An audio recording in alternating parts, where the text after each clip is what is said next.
Experience. It's April 19th, 2009. We are live. I'm Matt Dillahunty. Joining me this week is Don Baker. This is a public access television program out of Austin, Texas, sponsored by the Atheist Community of Austin. The Atheist Community of Austin is a nonprofit educational organization promoting positive atheism and the separation of church and state. The program airs every Sunday on Channel 16 from 4:30 to 6 p.m. in Austin, and you can watch it live over the interwebs. If you stop by the ACA, there's the link to the ACA's page, www.atheist-community.org. At the bottom of your screen, there'll be a link there. You can also go to the TV show page, which is www.atheist-experience.com for information about how to watch live. And that will direct you to the link that's up now, www.ustream.tv/channel/the-atheist-experience. And that's how you can watch the show live, streaming over the internet. Hopefully the audio doesn't sound like I'm Mickey Mouse this week, and everybody's able to watch and enjoy without giggling too much. The ACA has weekly meetings every Sunday at Romeo's on Barton Springs Road, beginning at around 11:30, except for the first Sunday of the month when we host a lecture series at the Austin History Center, located at the corner of 9th and Guadalupe. This month, May's lecture, the first Sunday in May, won't be a lecture. It'll be the ACA elections at the History Center. We'll be electing the new board of directors, and all members are encouraged to show up and vote and run for the board if you have an interest in that as well. There's information at the website. There's also information at the website on a lot of our other events and endeavors. In addition to this program, the ACA also sponsors a bi-weekly internet audio podcast called The Nonprofits. That's PROPHETS, and you can go to nonprofitsradio.com for more information about that. We're live every other Saturday from 2 to 3:30 p.m. roughly. There's the website there, nonprofitsradio.com. It's hosted by Dennis LeBay, features myself, Schilling, Russell Glasser, Thad on occasion, Jeff D on occasion. We were live yesterday, but we're also going to be live again next week, which I hadn't told you about. And we'll be live the following week. We're making up for having skipped a week.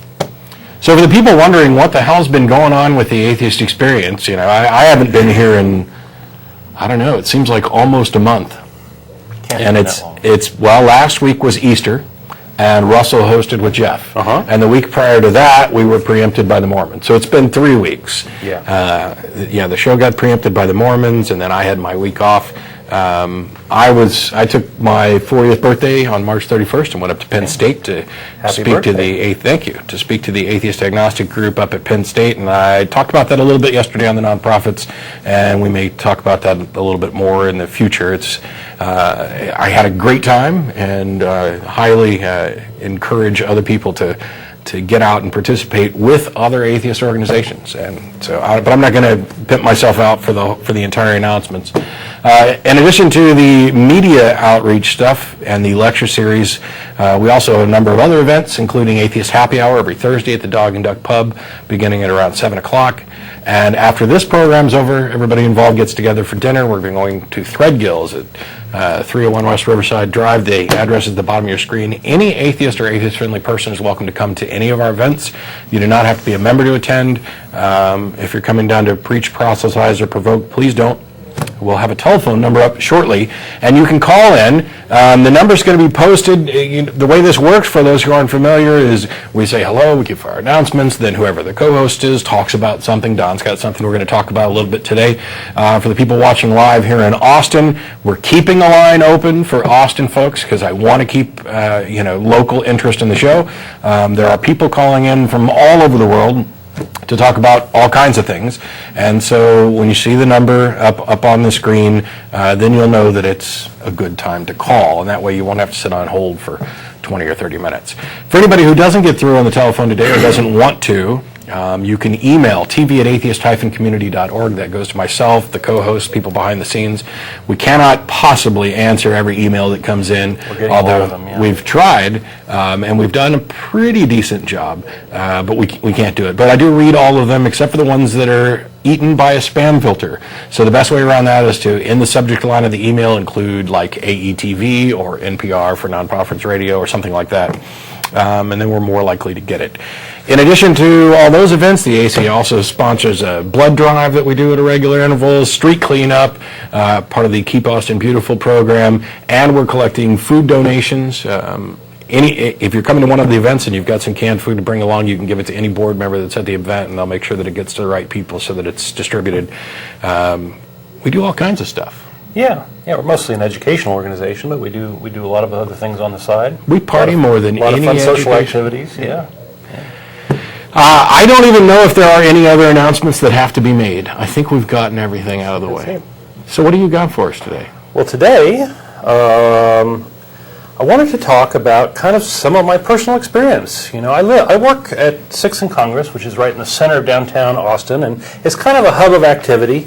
And one of the things that's down there, there's all sorts of people down there. We got businessmen, we got the homeless, we've got gym rats, we've got some of the Congress critters running around. Leslie. Leslie. I haven't seen Leslie in a long time. He's kind of she's kind of a fixture. But we have proselytizers down there. And they're often down there handing out tracts. And there's a particular church that comes down on Wednesdays.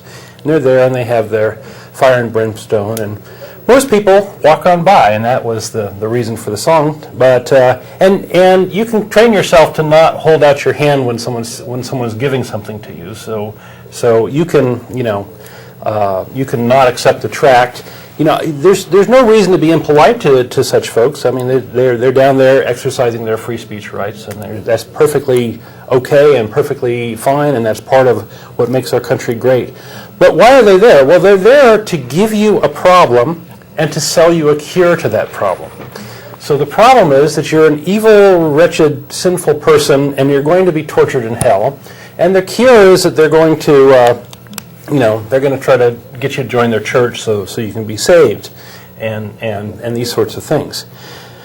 So that's what they're there for. And so one question to ask is, are they effective? Are they good at doing that?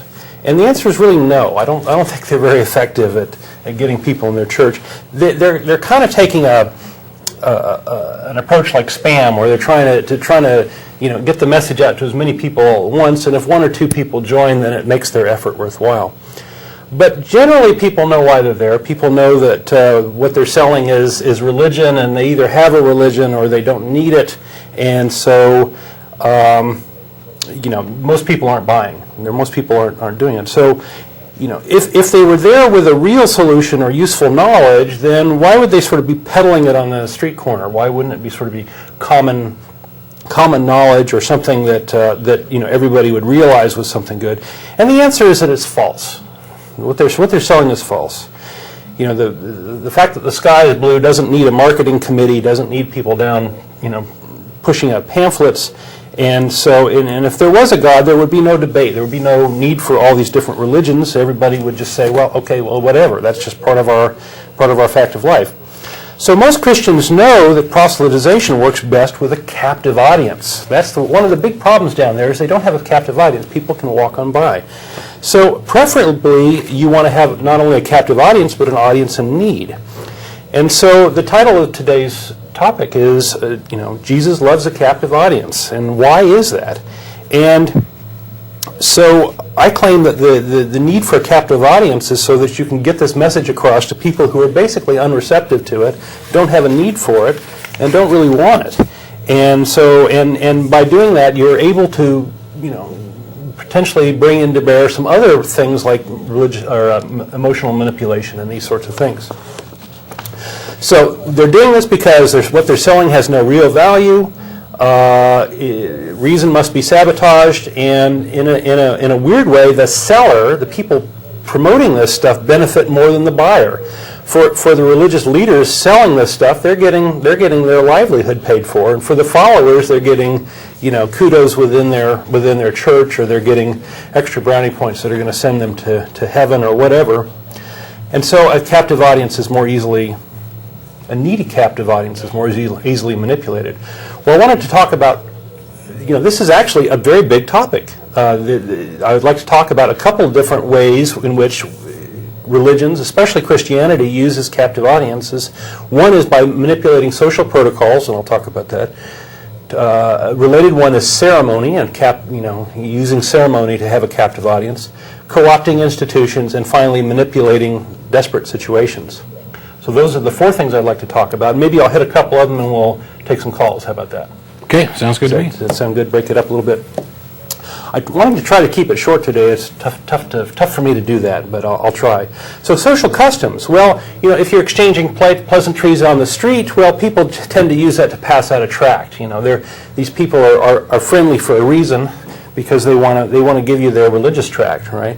Or if you're answering a guest at the door, generally you want to be kind of kind and open and receptive to someone coming to your door and being hospitable. But often these people are there to do a marketing spiel. They're there as missionaries to promote their religion. The Mormons do that quite a bit, and the Jehovah's Witnesses are very big into going door to door.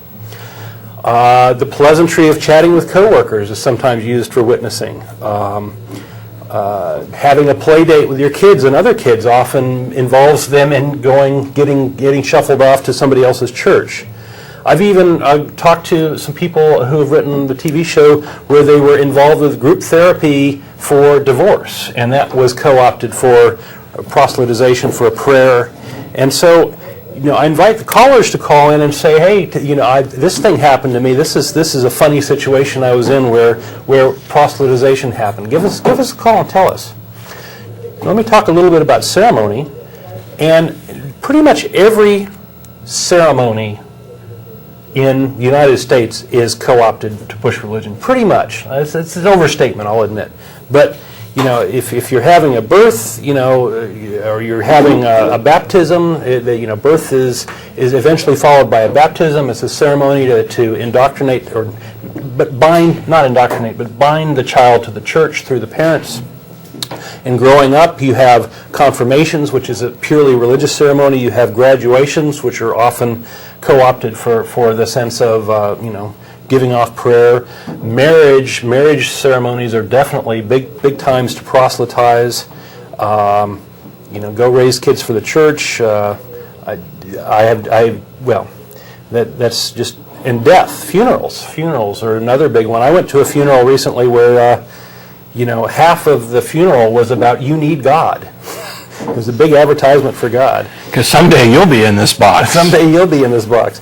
Well, God isn't involved with anything. God isn't involved with births. God isn't involved with growing up. God isn't getting married. He's not dying. So, God, in my opinion, is just a parasite on these things and these ceremonies. So, whenever you have a speech or government action, there's also always some sort of ceremony, like the swearing-in ceremony. The Roberts, the Chief Justice, had to stick under God in there. That had to be stuck in there. So anyway, so anytime there's a time for solemnification, or there's a rite or something, that we tend to see co-opting there. We tend to see religions being proselytized. Let's take a few calls just to keep it short, and I'll come back and talk about co-opting institutions and manipulating desperate situations as a way to proselytize. We can do that. Okay. We've got, is it Jack? Nebula, Nebula Jack. I prefer to go by Nebula. Anyway, I wanted to give people who like to travel the great American wasteland, or who like to travel the world, the opportunity that if they would like to meet God and shake its hand and say hello to it, exchange names and such, the longitude and latitude of where to find God during this year, 2009, during the spring and summer. Sounds cool. And if you're ready, I'll go ahead and read it off. Okay. Go for it. Longitude, 123 degrees, 5.9 minutes west. Latitude, 43 degrees, 59 minutes north. Okay. So all along we've been saying, hey, we need some evidence for God, and you have it. So what's there? What would I find if I were to go there? I am incapable of describing it verbally. It's something that, it's just, for one thing, I've noticed that people who fall on the theist end of the atheist-theist spectrum will try to talk with you guys and say what is or isn't God and use circular logic, and it's a verbal disconnect because you guys aren't even in the same place.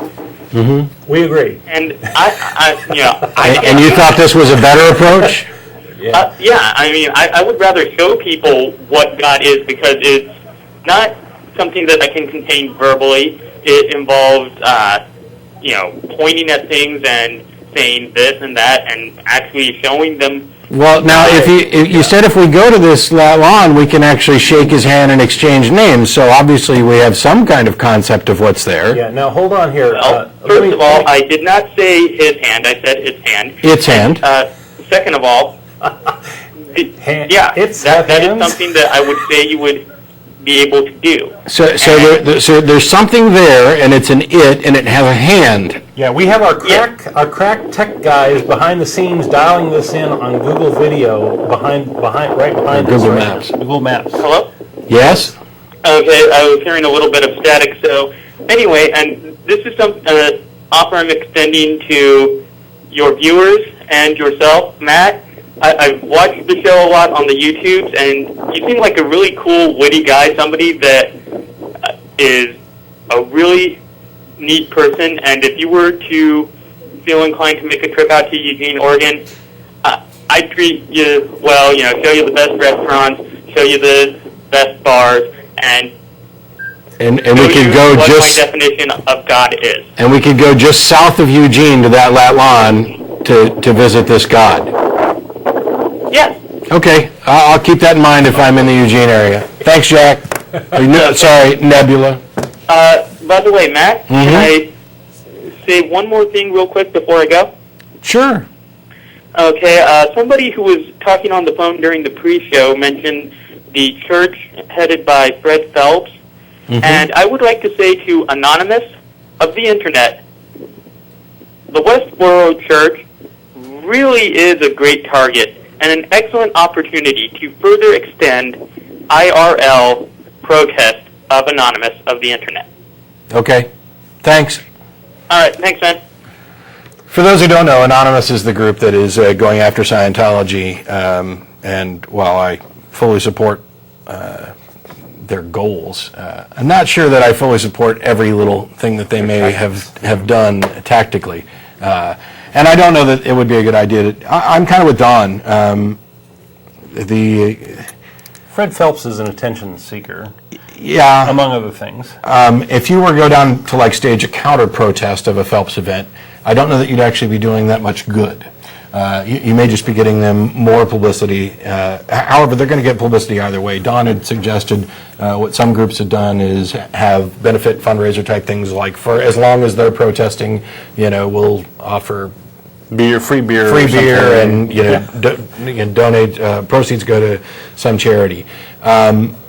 I think the best thing that you could probably do is if they find out that Fred Phelps is coming to your town, put together a letter writing campaign to the local news services to tell them to just stop covering it.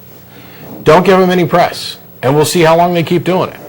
If it's now, I'm as guilty as anybody else because I've talked about the Phelpses before, and I'll probably continue to because I think they're a good example of a number of things. But I'm not putting them on TV. Now, if Shirley would like to come down for a debate, well, that's something we might be able to arrange. But you debate Shirley and not Fred? Why is that? Because Fred's almost dead. Fred's, while I have a great deal of respect for some of the things that he's done, and I certainly am in awe of his biblical knowledge, I think that he's kind of losing it a little bit, which is why Shirley's taking a front seat. And, her knowledge is just as good as anybody else's, but I'm not going to debate, biblical things, with them. If you're of the mindset that the Bible is the Word of God, unquestionable, there's no point in having a debate. You're already convinced with your preconception that this is true. So, what is there to discuss? I'd actually rather discuss, how your beliefs mesh with reality. Well, yeah, and in a weird way, I think that the Phelpses epitomize true believers, right? Wouldn't you agree with that? Oh, well, I've said something similar before, so yeah, I guess I'll have to say I agree with it. Maybe you might spin it another way, but they certainly take it literally, and they take it seriously, and they try, I think, more than most believers to follow it. So yeah, evidently, thanks to the last caller, we now know that God is somewhere around Eugene, Oregon. Okay. I want to talk about something that before we take the next call. I'm still curious. I wonder if it's a pub or, we have the Texas State Fair. We have big Tex who's a giant puppet, and then he kind of waves his hand. Maybe you can shake it. Our governor is a giant puppet? No. Oh, sorry. Big Tex. It's part of the state fair. Yeah. Before I take the next Shock. call, I want to actually talk about something we mentioned on Nonprofits yesterday. I'll do this quick. There's a guy who wrote me. I have no idea if he's being sincere or not. Based on some of the emails that he sent, I'm kind of convinced that he was sincere. It's possible that I could be being punked without realizing it, but it doesn't matter because the particular claim is not that much more outlandish than anybody else's. He seemed to think that he was like me because he needed proof that a God was real before he'd believe it. And you're nothing like me, I promise. But what he did is from the time that he was about 12, he asked God, every time he sat down to dinner, if he would move a spoon from here to here. And nothing happened. For like 4 years he did this. And then he decided to go to church because he had the hots for some girl. This sounds like a bad joke. It does, but it's only fair if I have to put up with email like this that everybody else gets to share. Okay. You're going to share that. So he goes to church, he decides to give Christianity a chance, and from that point on, he's currently studying to be a minister. From that point on, at 3 separate occasions in his life, God has turned a spoon into a fork in front of his eyes. Now, I hope it didn't happen while he was eating hot soup or something, because that could be really inconvenient. However, to demonstrate just how unclose-minded I am, which was a word that was sent to me in email this week, which is why I used it, I have a spoon. This spoon will be, I'll carry it to the show, I'll carry it around with me. It's marked so that I know it can't be swapped, but I would like every believer, especially that individual who managed to have this miracle performed for him 3 times, every believer out there who thinks that God could possibly turn a spoon into a fork, you should be praying and asking God to turn this spoon into a fork. And I think the girlfriend did it. And if this spoon turns into a fork while it's in my presence, before my very eyes, just as he said, I will come on the Atheist Experience, tell everybody about it, and confess that I have witnessed a true miracle. And here's the spoon. And I'll leave it sit here during the show where I can see it and where it's not going to get away from me. If it happens during the show, we'll be able to announce it during this show. But let's go on to Dan. Are you also in Eugene? Yes, I am. What the hell's up with people from Eugene, man? They're hippies. They're really, really, really high. And they're Okay, hippies, good for and you they're guys. Well, since you're in Eugene, by the way, I'm going to go to that place. Yes. I'm going to bring my camera. and could you Give us a little report back trip to us? report. Yeah, I absolutely will. I'll report back to you guys next week. I'll post a video of it on YouTube. that'd be way cool. And, yeah. Thanks, Dan. What do you got for us? Well, before I say what I want to say, I was going to say I think that guy that with the spoon fork, with the spork, if you will, that he should talk to, what was his name? James Randi. He'd get $1 million if he could do it in front of somebody. Right. It's, I mean, why would you turn down that kind of money? Yeah. Bending spoons, for those in the audience that don't know, is kind of a big cultural thing within atheism and within the kind of crackpots that want to practice mentalism and look up Uri Geller. That would be the thing to do. And, or not. Or not. He doesn't need that much publicity either. The other thing that I wanted to say is I wanted to mention YouTube. Yeah. I know that you guys know about VenomFangX, but for anybody out there who doesn't know, he's just some crazy creationist on YouTube who basically parrots the words of Kent Hovind, who's currently in jail for tax fraud. Evasion, yeah. Mm-hmm. Tax evasion. And it turns out that he has done a little bit of his own digging of a grave. He's been selling T-shirts and begging for donations, apparently getting a projected $3,000 to $6,000 over the last month or so, and has reported no earnings and is earning all his money through PayPal. PayPal shut down his account because originally he said, I'll donate anything I get over $500 to Sick Kids Hospital. And then time went on, and he didn't donate, and eventually he just said, I'm not going to do that anymore. I'm going to do something else, whatever I feel like, and I'm not going to tell you what it is. And so... Well, I think everybody's giving this guy way too much attention, but way too much money.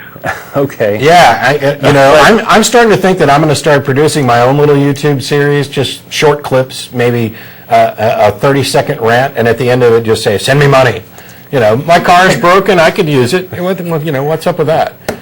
Look at There's need in lots of places, yes. Yeah. If you look at Freethinker on YouTube with 2 F's at the beginning of the name, it's basically just half of it's clips of you guys on the show. That's where We actually thank him for his efforts. That's just fun. And a bunch of other people, too. That's one of the things that I used to mention during the announcements that I didn't today, and that is that you can watch the entirety of the program live streaming.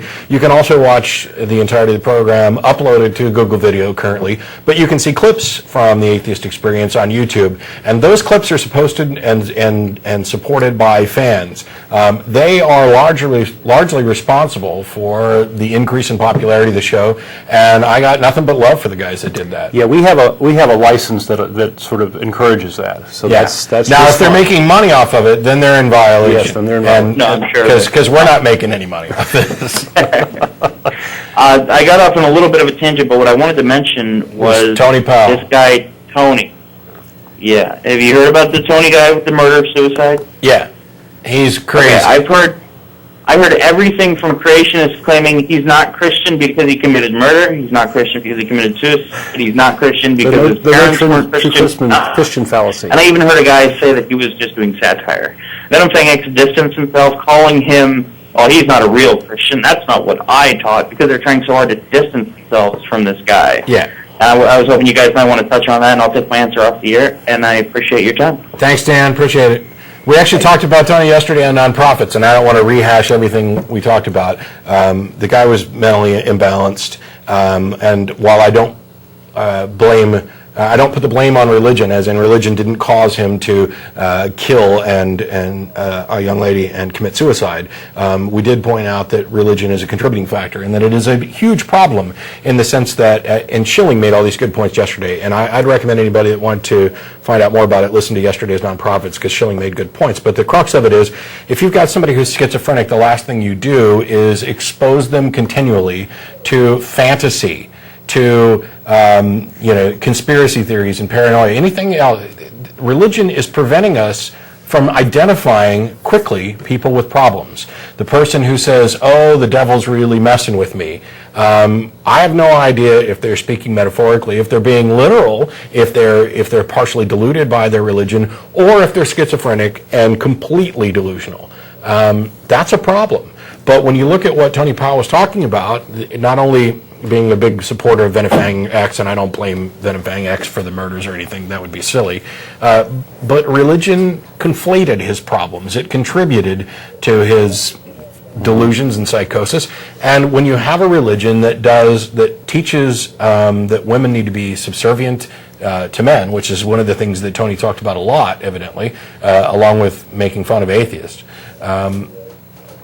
I don't think it's that much of a stretch to say that this is contributing to a mindset that would allow someone whose advances were rebuffed to think that it might be a good course of action to kill that individual and then themselves. Let's get the crazy people some help and stop giving them fairy tales. Amen. Yeah. We've talked about this on this show a few times, too. There was a case here in Texas. Texas Supreme Court ruled on it, where they were doing an exorcism, forceful exorcism on some underage kid in a church, and ended up injuring the girl. And it's the same sort of thing. I think she was kind of semi-delusional herself, and the church didn't help that. But the Texas Supreme Court ruled against her, unfortunately. Pretty sad situation. Yeah, and we went over that case on an older Nonprofits too. Yeah, just the quick version is that no means no unless you've already agreed ahead of time that it doesn't mean no and you've got a safe word. Yeah. All right, somebody out there just fell out of their chair. But Adam in Austin, how you doing? Hey guys, what's up? Pretty good. I'm doing well, and nothing's up. What do you got? What I got? Well, I think you're a disgusting fat ass and you could really benefit from the zone diet. Really? Yeah, lose weight, you ugly fat piece of shit. Wow. Have you got anything else? It's a new tactic. That was a hit and run. It's a new tactic to just let the prank callers dig their own little holes. The interesting thing was that on the list, he was listed as a theist who wanted to call in to present the moral argument. So we can all enjoy the delicious irony That was the moral argument. and brilliance of somebody who just wants to listen to themselves talk on TV. But we've got Ian. Is it Ian? Yes, am I on? You're on. Hi, this is Ian. And one place where Jesus loves a captive audience is at a hospital or some sort. Oh, yeah. I didn't even put that on my list, but that's a great example. When I was sick with a really bad disease, one time a social worker came in and I said, I don't remember exactly the words, but I said, I wish I didn't have this or something like that, or it's just kind of bad or something like that. And she said, oh, if you believe in Jesus, Jesus will heal me and for you and stuff like that, which was a little... I sympathize because somebody's pretty vulnerable if they're lying there in bed and they're in pain and they're wondering whether they're going to die or whatever. Maybe they just don't even know what's wrong. That's pretty scary in itself. And to have all this religion kind of thrown at you at that point is, I don't know. I think it's kind of sad, personally. Yeah, it's a good example, and thanks a lot for calling in with that example, Ian. All right, bye. You want to hit some more? Keep going since he segued back into your topic? Yeah. Well, we've kind of talked about kind of this kind of nickel and dime stuff. Sticking your foot in somebody's door to give you a lesson in Jesus or whatever. But there's some sort of bigger examples, I think, of where religions want to have a captive audience to give off their message, and I think one of the big ones is co-opting institutions. And certainly in a religious family, for example, you are expected to bring your kids to church. You're expected to have your kids are kind of little hostages in this situation, and it's not surprising to me that kids kind of rebel against this, and it's like, oh, I don't want to go to church. Let me out of here, because they really are being held captive. Another big one is schools, and this is probably one of the biggest ones where religions, especially Christianity, want to get into the schools to give their religious messages because they've got a captive audience of kids there. And in 1962 and 1963, there were some Supreme Court rulings that prevented religions from or the state-led prayer and state-led religious observances and these sorts of things.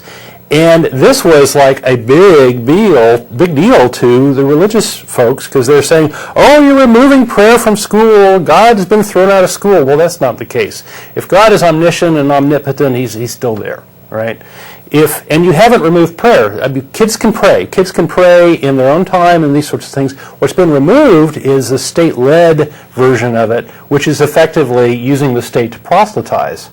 And that's what's been removed, and that's why these people are so upset, is what their ability to take advantage of this captive audience has been taken away. Another example of this in schools is intelligent design. They're pushing the idea that, this Darwinism is full of holes, blah, blah, blah. It's just a theory, and this intelligent design, which opens the door for God, should be taught in schools. So that's part of it. The meet me at the pools, the Pledge of Allegiance under God, having kids do that in school. Those are all examples of taking advantage of a captive audience.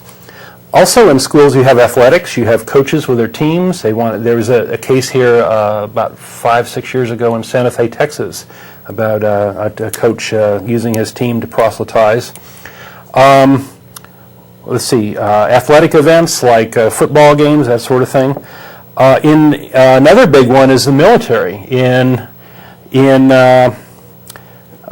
Some of our folks said Meet Me at the Pool is really student-led. Yes, it is. It's student-led in the sense that students go to the schools and do that. But it's a national movement pushed through churches, so it's not quite so innocent. In the military, on show number 51, I talked about using co-opting of the military for the purposes of Christianity to either favor Christians or to... I don't think it was show 51.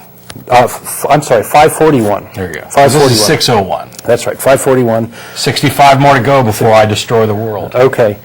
So we have situations where, like in the Air Force Academy, we have supervise or people higher in rank, forcing people to pray or forcing religious observance or favoring people who are of the same religious persuasion, and also using soldiers for proselytization, especially abroad.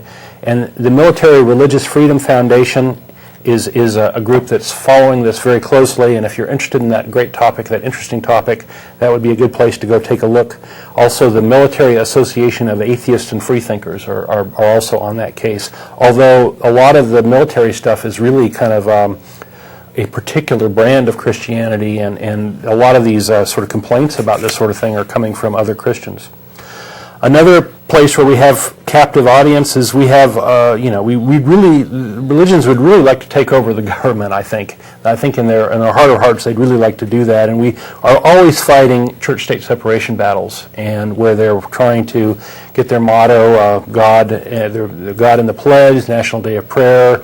We've had God put in our Texas state constitution and on our legislature and these sorts of things. Tax favoritism. And non-enforcement of corruption laws, I think it would be a good example. Anyway, let me move on, though, to talk about another little area where we have a captive audience, and this is kind of the most insidious in my mind, and this is where we have a manipulation of a desperate situation. So if you have somebody, if you have a charity offering, having a soup kitchen and offering food to the homeless, and maybe there's a religious message there, then it's kind of like a trade. It's not necessarily charity, but it's not necessarily a bad thing, right? We have people maybe coming to get their soup or their sandwich or whatever, and if they have to listen to a religious message, then it's really sort of a tit for tat, and that's fine. I don't have a big problem with that. But when you start having many attendees with strings attached, or when you start having no other options for these people, then it becomes a lot more insidious in my mind, where we really sort of have cynical manipulation of a need out there in the world to push your particular agenda, your particular thing. And I think that this is potentially harmful. And we see a lot of that in this faith-based charity thing, which I covered more extensively on episode 401, where we have government funding of charities that use the money in part to proselytize. And when in actuality, there are other charities out there that could also get the money that don't have these strings attached and don't need to proselytize, who can also do just as good a job, or perhaps better, since they're not wasting their time proselytizing, to give out these charities or help the needy. And in many cases, you have situations where these religious-based charities are the only ones that are available, and people are forced to use them and are forced to get this message one way or another. Let's see. And it's kind of a blame the victim mentality behind this, and that is, I think the thinking behind it came from Marvin Olofsky here in Austin, and it got carried in the Bush administration from Texas here as Bush's star rose many years ago. And it's the idea that people who are in need of charity aren't religious enough, and if they were more religious, God would smile on them. And it's kind of a blame the victim idea that I think is really behind the thinking of it. A related thing is prison ministries, where we have, is it Pat Colson? Chuck Colson is one of the big advocates of that, and you certainly have a captive audience in the prison, right, to do that, and some of the faith-based charity work is also used to there, and a lot of it is I think misused and could be better used.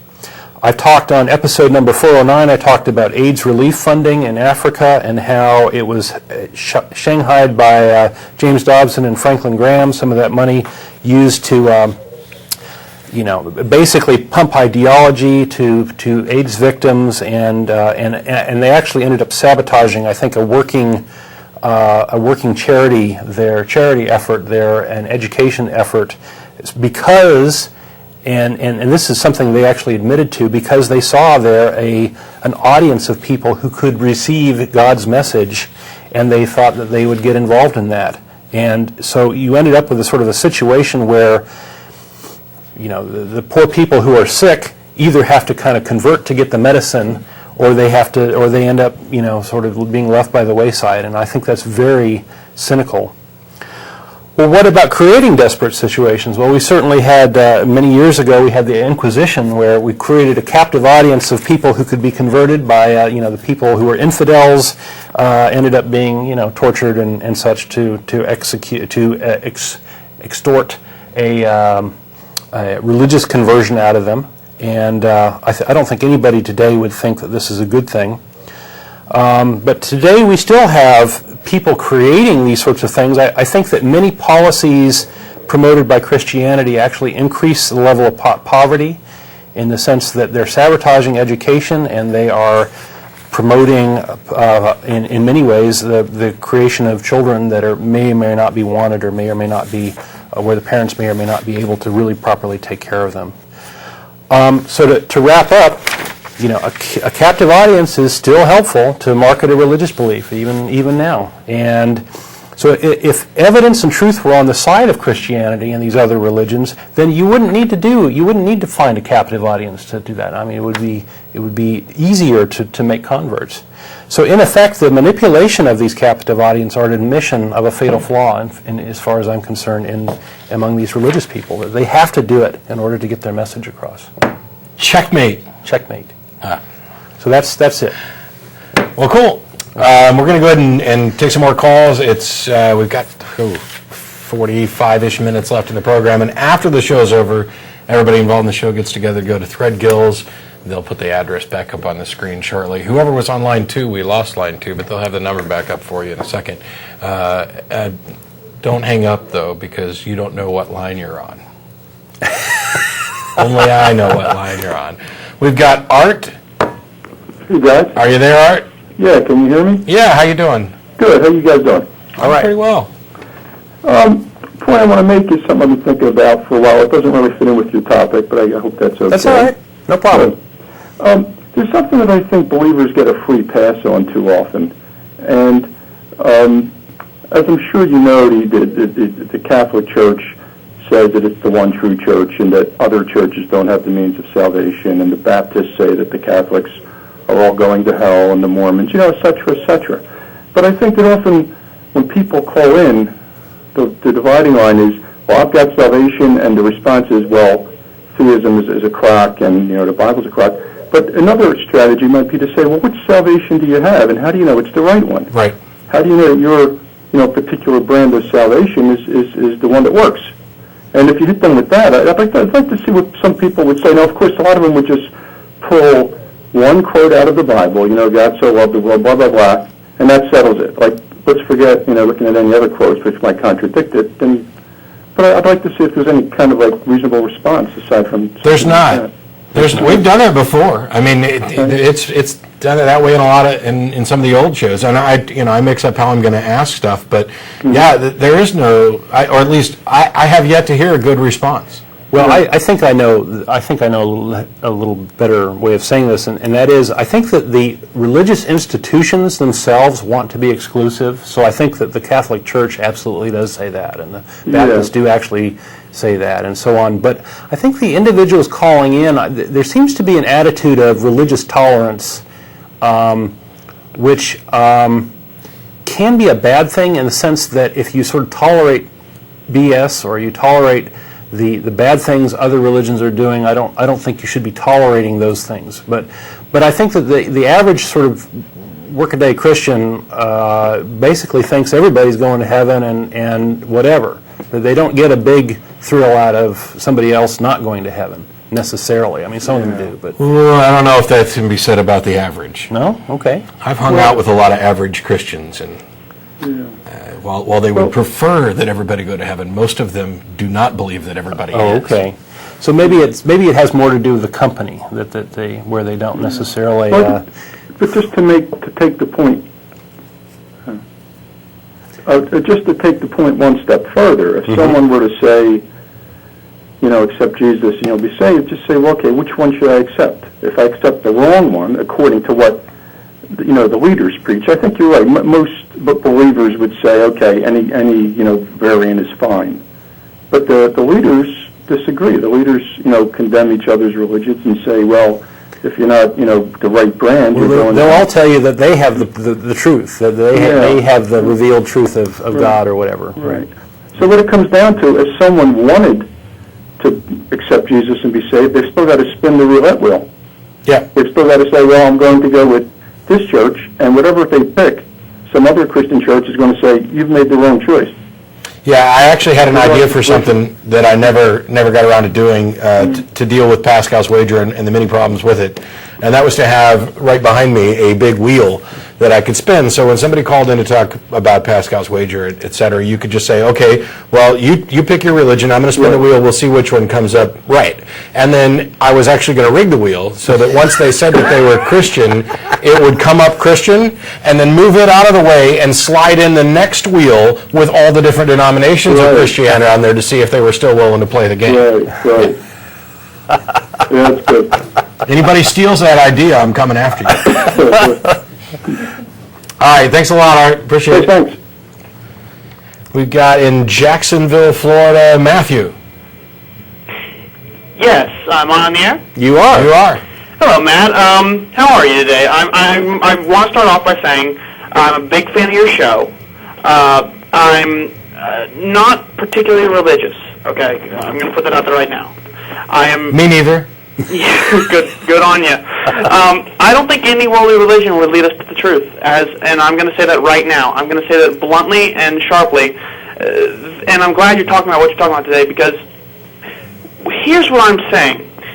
There isn't one right way to truth. There is only the truth, and if you need to debate it, then guess what? It's not the truth. Because truth is absolute. It's the only absolute in the universe. And basically what I'm saying is, and I'm sorry for rambling, I have autism. Sorry. You're doing fine. Keep going. When you find the truth for what it is, there's no room for debate because it is an absolute. It is the only absolute. It is the singular and then everything. It's all and nothing at the same time. Well, we would maybe agree with much of that sentiment. I guess we would say that in order to sort of demonstrate that you have the proof, you have to provide the evidence for your case, and you have to back it up, and the evidence has to be testable, and these sorts of things. And I don't want to be so quick to dismiss debate as it's not a pathway to discovering truth. Debate is very much, at least it ends up being, showmanship, popularity contests, etc. But I'm a huge fan of debate because I'm a huge fan of argumentation. And argumentation grounded in logic and supported by evidence is the pathway to truth. That is science. It is the reasoning process. It is the single most reliable, consistently reliable, demonstrable path to truth. And so I wouldn't be so quick to dismiss debate. What I would say is that you're not going to be able to establish in a debate, as you would typically see them, No, I wouldn't. a truth. What you can do is you can be convincing. Now, that reminds me, and I'm glad, and I'll let you get back to your point in just a second, but there's a couple things coming up here in Austin. Next Wednesday, Michael Shermer will be debating on the UT campus, and actually, that's the only one I'm going to hit right now. So for those that are interested, I think there's a link up either on my Facebook or on a group that I'm connected with, but I'll let you get back to it, Matthew. Okay. Well, my belief system, I know what you say as that when you're going up with facts, when you're going up with logic, and when you're going up with progression, that is the almighty truth. But that's what led me to think, why are there people that can still debate it? And it's because you're right, you're about to say it's because it's an emotional attachment to something that isn't there. But isn't that what faith is? Something that'll lead you to the truth that isn't known? Isn't that what it is in entirety? Something that doesn't have a factual grounding, but it has emotional grounding. Faith is the excuse people give when they don't have a good reason. You're right. You're right. It's not a path to truth. It's not a way of knowing. It's nothing. It's an answer. It is a response. Why do you believe that? Well, let's see. I don't have a good reason, so I'm just going to say faith because that sounds good. It sounds like it's been built up over time to be something that people think has value. there is no value to faith. There is no reason to think that faith is a good thing. There is no reason to think that faith is anything positive or beneficial. It's just the placeholder label that people throw down when they cannot adequately justify their beliefs by reason. You're right. But what you're apparently right now, I'm having a differentiation of what I meant by faith. What I meant by faith was anything that leads you to the truth through emotion, not Why would you call that faith? And and you gotta say, and that's the thing, faith. I can't. I'm not going to appeal to you because it's not something that, and I don't appeal to religious people either. Believe me, they do not. I love the Jesus statue; it's real funny. It's not something they would catch after either. It's not something that they would. They won't. I've talked to religious people. I've said, there are many pathways to the truth. You can't just say yours is the only correct one. You can't say that everyone else is going to hell and everyone else is going to be damned forever. When you make a claim like there are multiple pathways to the truth, I would want to say, well, what evidence do you have that these other pathways work? Well, and there should be some evidence, right? Here's kind of an example.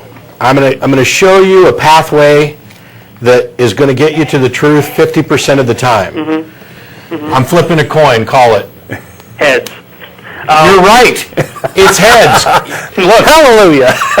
Through no reason, evidence, logic, or anything else, you managed to arrive at the truth. The question isn't, can you get the answer right? The question is, do you have any good reason to think that your answer is right? That's where we're talking about evidence and reason, the scientific method, the process that leads to truth. Faith is not anything. A wild-ass guess or faith can lead you to truth. But the only way that you can verify that you've actually attained the truth is through investigation and science and reason. Yes. It's no different. And I wouldn't possibly say that there are multiple paths to the truth. I'd say there's one path to the truth. You're right. I'm going to rephrase what I just said. It is a pathway that we eventually hone to a point where we see the truth. We start off real broad, and then eventually we come down to a very logical explanation. You're right. But, hey, you there? Yeah, we're here. All right. At the peak of it, at its maximum exposure, do you think that is only one side? Because there's a lot of talk in religion about duality between good and evil, light and dark, stuff like that. But I don't think good and evil can be per se said which one's which at this level, because we're so insignificant in the grand scheme of things. At what level are you talking about? I define what's good and evil according to me. Well, yeah, that's perceptional is perceptionalism. But the reason we can't, that's another reason we cannot say which one's which. I can say because it. there are people who say this one's right and this one's wrong. I'm sorry. I guess you can label good actions and evil actions as justified by your experience and justified no. Well, by things that harm people or things that are benefit people, and you can measure things somewhat objectively that way. You might quibble about how you're measuring, but it's like you seem to be saying that the Crab Nebula is 3.5 good. It's just we don't know it yet. Well, that's the thing. That's where faith. No, listen to me. This is where faith comes in. This is where we cannot. The faith that you put in science, and I know you say that you don't have faith in science. That's correct. And I'm going to debate you on that, just because. No, you're not. I know. But you think about this. You put the belief that your method will reach the truth. And once you've honed it to an extent, once you've honed it to a point where you can think, because if you know, there is no 100% absolutes on this level of existence. I don't even know what level of existence you're talking about, and you've tossed around the word absolute truth so many times that it's starting to get to the point where it's meaningless. Yeah, Here's what I would say. I don't think that this one pathway to truth, I was trying to operate within the framework of what I thought you were talking about, and that's obviously failing. I don't think that this one pathway to truth that I was talking about is something where we are necessarily going to be absolutely certain. What I will say is that the exercise of applied reason and valuation of evidence, that is what the scientific method is based off of, but reasoning in general, that are based on the logical absolutes that I'm not going to go back through that we've talked about. Exactly. That is the single most demonstrably reliable path to understanding. It's the closest you're ever going to get to truth. Sorry, let me remove the ever. It's the closest that you can get to truth given what we know now. If there's any other method that people want to say they're going to use to try to find out what the truth is, how do you find out how reliable that method is? It's got to prove itself. Hang on. That's it. What That's method? what I was trying to What get at, method? but I could not- Hang on. What method do you use to demonstrate that your new path to truth is reliable? Well, that's the thing I was trying to articulate. You have to use a scientific method, you're right. Bam. But you also have to be respectful of what you don't know. That is where faith comes in. I'm defining faith, not as a worldly religion, not as something like that. I'm defining faith as something that has to do with the unknown. Okay? If you put faith that your method will reach you to the unknown, and then you can apply it with the scientific method, it kind of creates a cycle. With the scientific method, you discover more things that you have to put your faith in. With not faith, which you have to put your... It sounds like you're saying that faith is experimenting. You reach out into the unknown, you come up with an idea, and then you test it scientifically. And then the unknown Well, gets yes, smaller. because I'm thinking in a universal sense, parallels and such like that. If we had, let's say, 1% difference in helium in the Big Bang, okay, I'm speaking to the scientific part right now. Okay. What would you think the universe would be like? I have no idea. You had no idea? It would be different. It would be different, much different. That's the thing. The So pathways what? I'm speaking of. So what? So what? Here's the point. When you come back to it, when you come back to how everything is that relative, That's not relative. That's Not absolute. that's absolute. When you come around to it, that changed everything. No, it One didn't minute change thing everything. change everything. It didn't change anything. You are presenting a hypothetical situation that is different. Exactly. It would be a different set of circumstances. And But that didn't change anything. It's not like this other universe necessarily It's not existed like and it somebody happened. tweaked the helium and It's a here we thought are. experiment. It's well, that's the I mean, that's the- like saying, what if you were born with 4 legs? That changed everything. No, it didn't change everything. I'm talking about a in history hypothetical. affects the next thing. Experience. Every experience affects the next person. Everything. It's a chain. Okay. It is not an exact. And I love that you guys stayed on with me this long. No one really argues with me this long. They just kind of close their ears and go la la la la la. I'm close to that. Get to the point. I will say this. I can never convince you to faith. I could never do that. Well, not until you actually demonstrated that it was a reliable anything, that it had any value. Exactly, and that's where I'm going to stop, because I can't. I'm not religious. I do not believe in a God. I believe in universal truth. And at this point, What kind of universal truth? the truth that is the only absolute. The only absolute. It is not something you have to follow. And in fact, when you find it, and someone asks you what the truth is, and you tell them, there would be no room for debate. And the reason that is because it is the absolute. Sure, It is here we the- go. This is a nickel. Yeah. Absolutely true, no room for debate, right? Well, if you go into metaphysicals, not metaphysicals, if you go No, into... because it's defined at the scope at which I defined it. It is labeled at the scope at which I label it. And I'm not talking about outside of that scope. Mm-hmm. But that there's still an outside scope to be perceived by. And it's still a nickel. It still is what it is, its definition. It's the law of identity, which I'm not going to go back down that road again today. Please don't. But thanks for calling. Hey, thank you guys. You guys are great. Sure, thanks. Bye.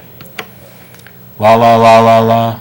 Well, Oh, I we don't need kind to of follow that. almost touched on the cosmological argument. We kind of almost touched on God of the gaps. He really wanted to go that direction. Imagine if the universe, it just had to be this way for us to get here. Okay, so what? Oh, right, the we're here. anthropological argument. Yeah. That came up too. Yeah. I mean, it's like, go read the Douglas Adams quote. It's kind of like a puddle, a pool of water, saying, "Oh, look how wonderfully formed this hole is that I'm in. It fits my body perfectly." Okay, Yeah. we evolved in this universe because we are what could evolve in this universe. I'm Yeah. fine with We don't know everything, but I think it's a giant leap to think that, I got emails. somebody somewhere knows it. Right? Oh, by the way, That still a frickin' spoon. I get emails from people, especially these, truth is, that's true to me. Oh, okay. This is true to them. How dare you not observe that you don't know everything? I don't know everything. I don't even know that much of everything. I just know more than you.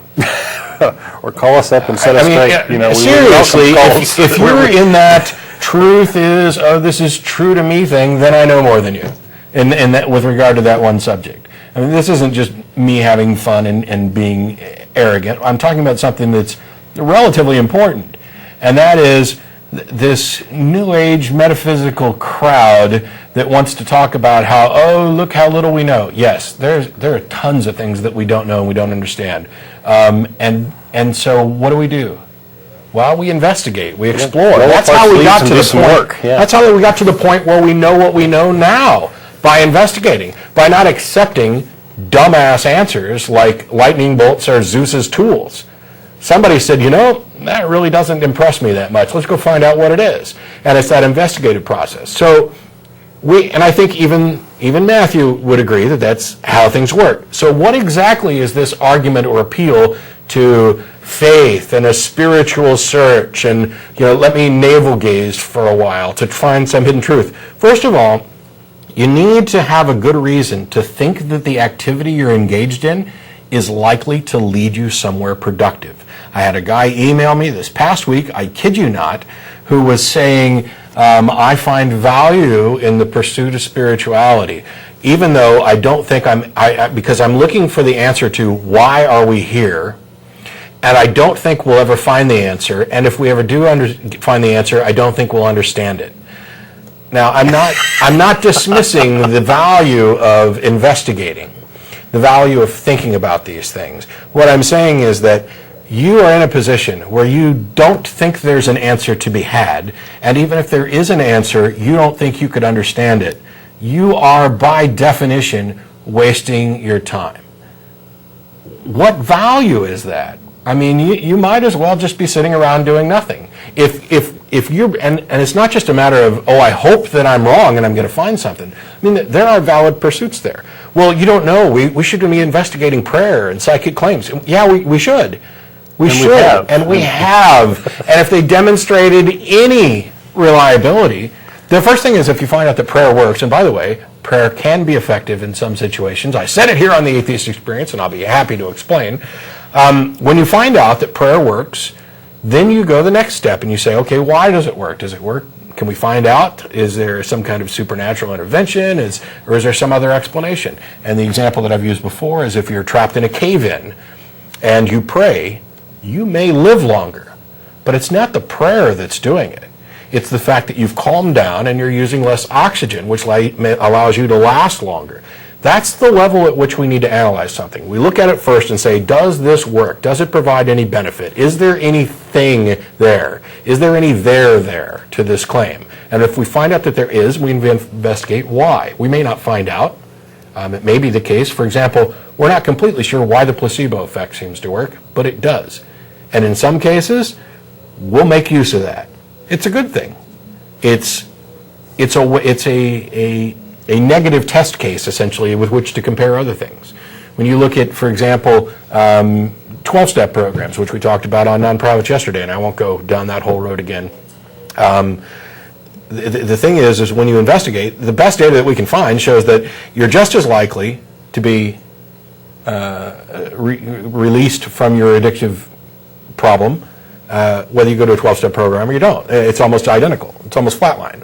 What's that tell you? It tells you there's no there. There's nothing there. There's nothing there to investigate to try and find a reason for it. Yes, it tells you that whatever is working is common to the two things. Yes, but religion is not. Now there's no doubt. There's no doubt that people have gone through these 12-step programs and improved, and there are people who have not gone through the 12-step programs and have improved, and they improve at roughly about the same rate. That means that there's nothing there. Anyway, we've got Anthony in New Orleans. How you doing? Hey, what's up? I was arguing with the theist, and he was talking about intelligent design, and we got to the point where he asked me why a brain is necessary for intelligence, and I really didn't know how to answer him. Well, I guess it depends on how you define intelligence, first of all. Yeah. Because, I mean, but... I think that the quick answer is our only example, right? We have the brain supporting the mind, which is where intelligence is carried out. And, well, I mean, it's right there in the definition. When you're talking about intelligence, you're talking about something, thought. Yeah. And that is necessarily dependent upon something to do the thinking. And in our case, it's a brain. In the case of a computer, it's, you know, a CPU, which is the computer's brain. And there's plenty of other examples. But something brain-ish is going to be required for something thought-ish just by definition. I don't even understand why that question's being asked. So by an analogy, I think, you know, we do have computers. The programs are getting smarter. The methodology and such. I mean, they're not human intelligence, but I think that one could make the claim that maybe someday we might have something similar to human intelligence there. In which case, we'd ask almost the same question: how does that happen? And it's effectively, you know, the silicon. but in that case, where you would have intelligence, you would still have a brain. It would be a thing doing the thinking, right? Yeah, it's like I'm not going to come up with a good enough analogy, but yeah. So maybe the short answer is we don't know of any other thing that does that.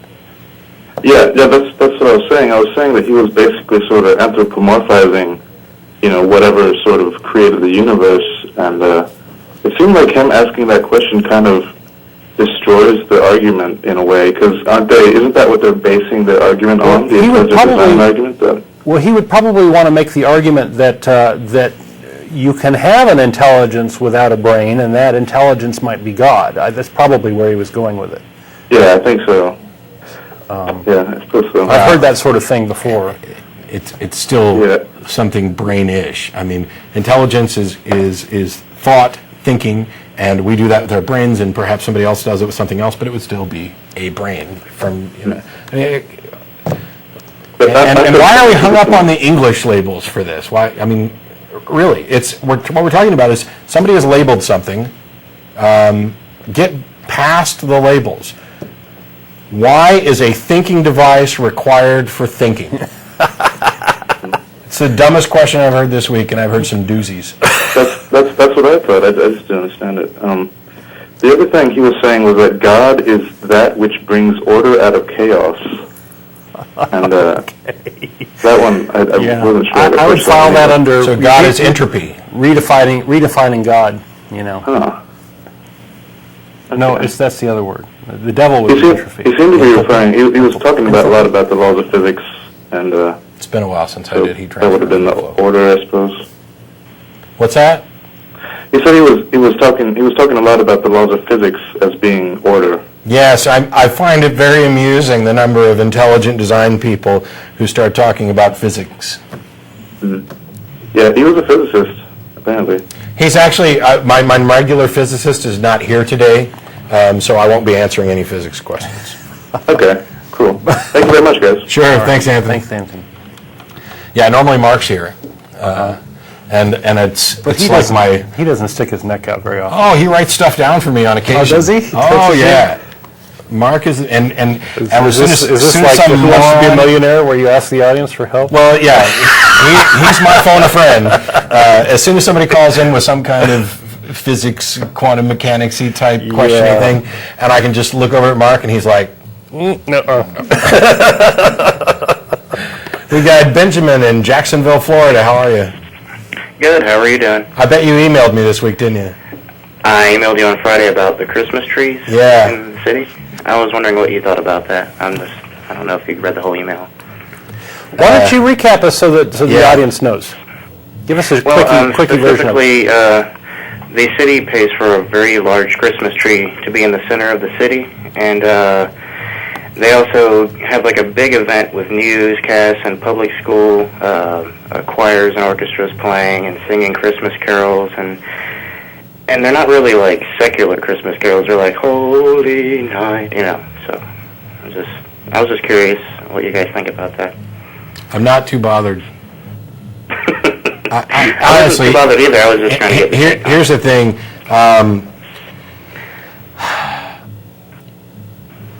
It would depend a little bit on how much public funds were being used for this, you know, whether public funds were being used for this and what the purpose was. I don't see this as public funds, even if they're being used. Like, for example, we have a big Christmas tree that's out in front of the Capitol every year down here. An atheist in the atheist community of Austin is one of the people who has helped set it up for the past couple of years. It is a secular tree. As much as a tree can be. Yes, my tax dollars are going to pay the electric bill on it. Big deal. So some public school students might come down and sing "Oh Holy Night" or whatever. That is more an exercise of tradition. It's not. If they're done their proselytizing, okay, now you've got a problem. If they are endorsing a particular religious idea, then you've got a problem. Or excluding other if they're things. saying, you know, only a Christmas tree and only these carols can be sung, you can't also have a menorah display and people doing this. I am not an advocate of eliminating religious observance from the public spectrum. I'm an advocate of not having my tax dollars go to support proselytizing. I'm an advocate of making sure that there's true equality and religious freedom, such that we're not endorsing one over the other. When you have a courthouse with a Ten Commandments monument or a Bible display, as was the case in Houston, that's a violation because you're clearly endorsing a religious idea. When you have a generic Christmas tree, the fact that some people sing some rather generic, it's wrong to call the Christmas carols generic, because the lyrics would be, you know, "Oh Holy Night," and you know they're talking about the Savior, and they're clearly talking about Jesus, or having a nativity display, that type of thing. There's a line that needs to be crossed before you've got a real problem. It reminds me a little bit of a guy who's emailed, or we've been emailed about, who is filing protests because the local churches in his area have church bells on Sunday mornings, and they're too loud. They're louder than the city ordinance will allow. Now, I agree. They made fun of him on the Daily Show, didn't they? I don't know. I think they did. They had him on. I'll agree that if the bells exceed the noise levels that are allowed by the city ordinance, then something should be done about that, because we shouldn't be showing favoritism. Maybe perhaps we need an exception written into the law there. But just complaining about loud church bells that happen on Sundays, yes, there's no need for them anymore. We know what time it is. If you don't know that you're late for church, then that's your problem. But it's not the type of fight that I think anybody should really be wasting any time or energy on. There are real issues. There are real situations where people are actively trying to marginalize the rights of others. They're not always succeeding. I'm more concerned about a national motto of "In God We Trust" being plastered on every building and dollar bill than I am about some loud church maybe bells. the point is that this guy can do something local in his local community, and you know, it's very hard for an individual to go after some of these national screw-ups, national church-state separation issues. True, except that I don't see this as a church-state separation issue unless you can demonstrate that they're making an exception just for churches. I think the best thing you can do if you've got church bells that are near you that are too loud is to get a PA system that is just as loud as the church bells and broadcast Muslim prayers out of them at intervals. And if they tell you can't do that, now they've got a church-state separation violation. All right, thank you, guys. Thanks, Ben. Appreciate it. We've got, more from Florida. We've got Angie in Tampa. How you doing? Hi, I'm doing great. Thanks for taking my call. Sure thing. I actually emailed before and got a reply from you, Matt. My grandmother was a cult leader here in Florida. Was I mean? Was I mean in my response? As usual. No, you were very nice. Thank you. My grandmother was a cult leader here in Florida throughout the 80s and 90s. Mm-hmm. that was sort of like Christian Scientist, in the sense that we can go to doctors, we were all born at home, no organizations, just prayer, which we all know how effective that is. Yeah. But so I've done a lot of study over the last few years on cults and cult leaders and characteristics. And what I've found out is that most cult leaders fall as, are categorized as having narcissistic personality disorder, sort of always needing to have an audience and there's a lot of magical thinking. There's a lot of commonalities between cults. Another thing is, cutting off people from outside influences is another big, very common theme in cults. Absolutely. Mm-hmm. And child abuse. Because the cult leader is so desperate to have all the attention, children are a big threat to any cult because they require attention. Scientologists, they have the kids all get sent away.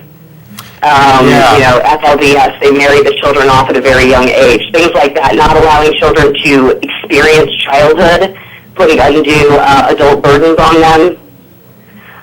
But what I was going to ask is if either of you or wherever had seen anything regarding sort of this tendency in the larger, more accepted religious faiths. This tendency towards, child abuse, excluding outside influences, and narcissism. Yeah. Probably not all to the same degrees, and probably not all in all cases. I don't think that the child abuse, in the same sense that you're talking about, is necessarily prevalent in more mainstream religious views. I think it's probably not. I think some of the others are probably not as well. I know I have friends who are ministers. I don't consider them to be narcissistic. They are more often than not operating from a general position of concern and sincerity. Now, there are some individuals whose motivations I would definitely question, and not just because they happen to be on TV as a televangelist. I'm sure there's plenty of televangelists that are sincere. I'm not sure of that, but I hope that some of them would be sincere. But I think that the bigger you get that way, the more I would tend to question. There are some people who an aspect of this is a denial of reality. For an individual who is honest and sincere and concerned about truth, you can have a discussion with them. And even if you don't come away agreeing, you can at least be fairly reassured by the fact that they've considered what you said, they've come to a different conclusion, and they're probably not going to present that argument the same way again. Then there are others who you can have a conversation with them, and when you're done, it's like the conversation never took place. Their particular perspective of reality is so divorced from anything else that everything you said basically just bounced off, so that they can continue to repeat the same things over and over again. And in those situations, I think that may be a defense mechanism that some of the narcissistic personality that you're talking about would put up. Because at this point, you're now in fear of perhaps losing your livelihood, losing your notoriety, and so having a defense mechanism that allows you to so completely compartmentalize your beliefs that nothing anybody says can ever challenge them could be beneficial there. And I have an example in mind, but I'm not going to say it. Let me throw in another little comment on the subject of children. I think religions that think long-term and think about their long-term future, they think a lot about children. They think about how the children will be the next generation of believers. And I think that there is a potential that sometimes happens where these children are used, where You have people making a quiver full of children so that they can be, warriors of God, or we've had a number of topics on religious indoctrination, and some of it is not something that I consider to be healthy. Some of it. But I don't know that it's a huge problem. It's there, and I think there's a potential for problem, and that it should be watched out for in the mainstream religions. I mean, I've gone back and forth on the degree. I mean, Dawkins has famously come out and pointed out that in his case, in his view, religious indoctrination is child abuse. I agree with him. I think that for what he's talking about, that religious indoctrination is a form of child abuse. Is it, the worst form? No. Is it done, with any kind of malice? No. Is it something that you can't recover from? No, not remotely. I don't hold any ill will against my parents or my ministers when I was growing up. It's not like they were lying. They did what they sincerely and honestly felt was a good thing, and I got better.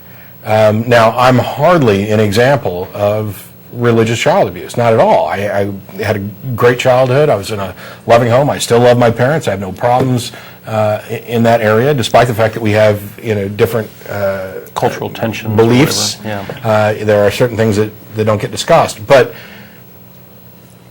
I think that it would be child abuse in roughly the same sense that teaching a child that left is right and right is left would be child abuse.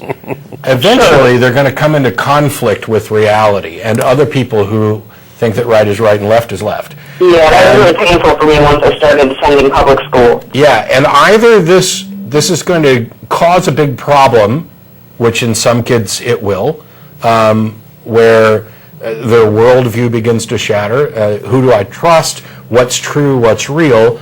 Or it's going to work itself out. Somebody just told me the wrong thing, and now I got it. Or they're going to withdraw and protect their right is left, left is right view by trying to separate themselves from the world. And I think that the reason I bring that up is you've got one particular situation that could have a number of different results. And I think the one where things work itself out, that might be the more liberal, moderate religious type views. And the ones where there's angst and a crumbled worldview, that's what you might see as the more fundamentalist type views. And the ones where you begin to compartmentalize and shield yourself off, that's now when you're talking about the cults. There's also the fourth option of becoming an atheist, which is what I did. Well, I think that's, that's the extension of one. Once you've accepted reality and tossed out the fantasy that they give you, you get there eventually. You might follow down the road quite a bit further. Yeah, it took about 10 years between no longer believing the tenets of the cult and no longer believing the tenets of Christianity. Yeah. It was about a 10-year journey through that. But I just want to thank you guys again for the show, for having a positive view of atheism, and for you guys pretty frequently cover issues of medical neglect for children when their parents choose prayer instead, and that was something that I suffered, and I really appreciate that you guys bring attention and bring light to that topic, because it's serious and it's still going on in this country. Senseless tragedy, yes. Yeah. Well, thanks a lot. I used to babysat was stung to death by 437 yellow jackets and died a few hours later from lack of medical care. I'm sorry. That just breaks my heart.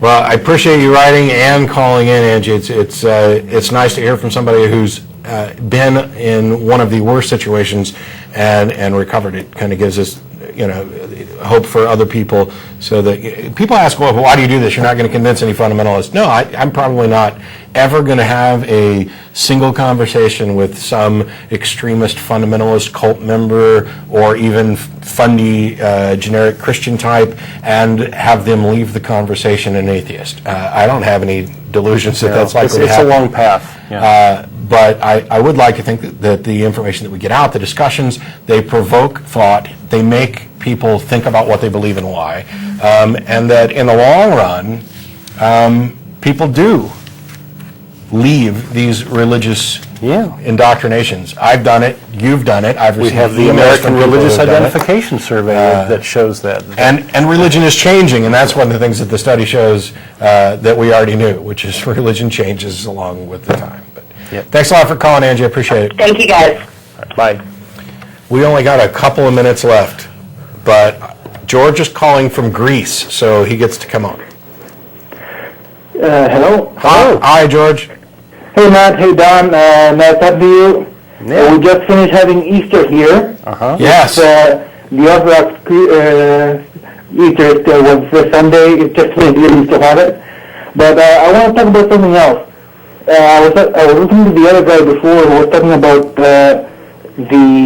whether helium was a bit different or the circumstances were different for life and the universe, like that. That's the argument from design that I always find it weird that the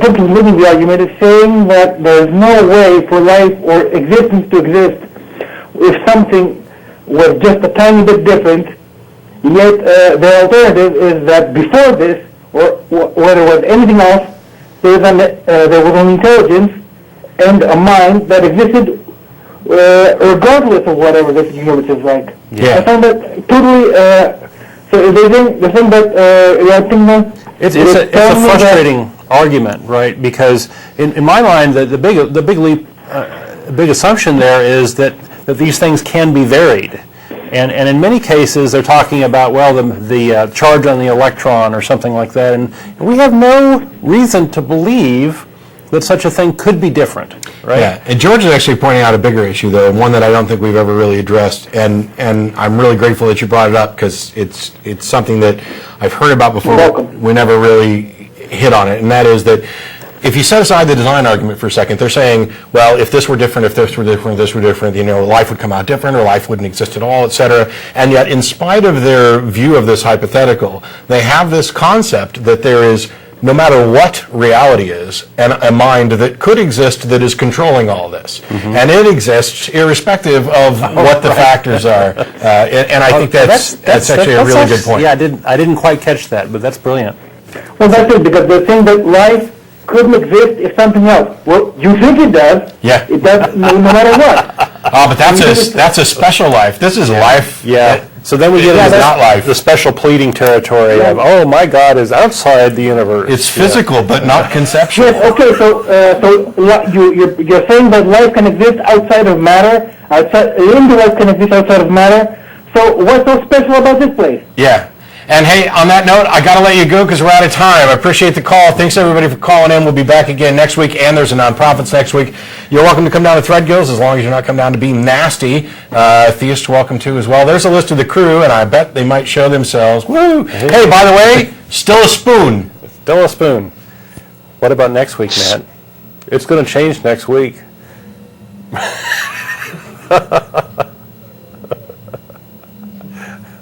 Okay. There was supposed to be audio there. They blew it.